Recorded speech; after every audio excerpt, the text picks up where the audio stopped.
What's up, nerds? You might be familiar with the age-old question.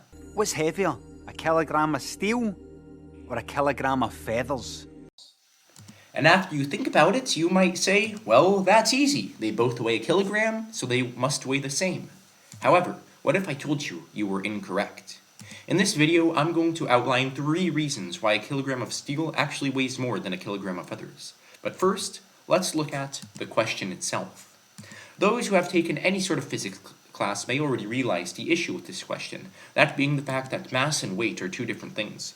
But why is mass important? Because, contrary to popular belief, a kilogram is a measure of mass, while Newton is a measure of weight or force. Weight is essentially gravitational force.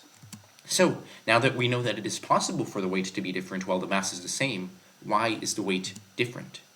Reason number 1, gravity.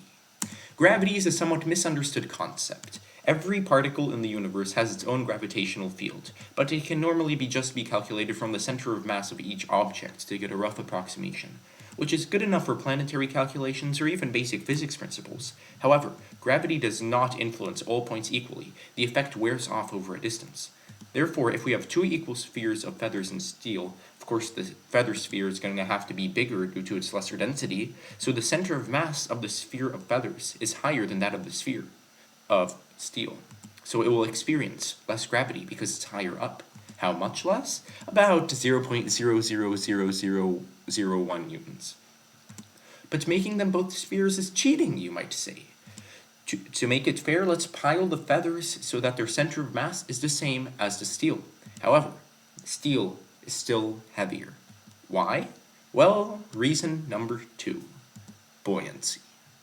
You might know the buoyant force from water. Heavy stuff sinks, light stuff floats. However, what if I told you that even air can cause buoyant forces?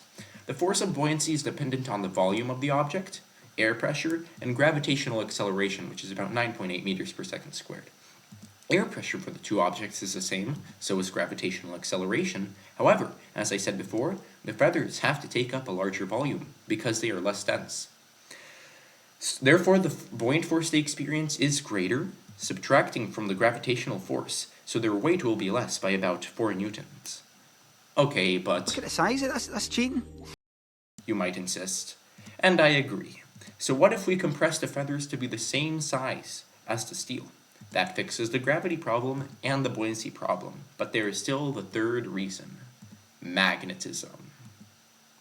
The Earth is a giant magnet. That is how compasses work, and this fact protects us from solar flares. However, depending on where you put the steel sphere, it will experience some amount of pull due to Earth's magnetic field. How much pull? Oh, about 7.6 times 10 to the minus 12 newtons, or about 0.000000000000076 newtons. So quite a big pull. But wait, there's more. There are still so many theories and speculations to be done, and a lot more math. So if you want to see this, leave a comment below, and again, thanks for watching.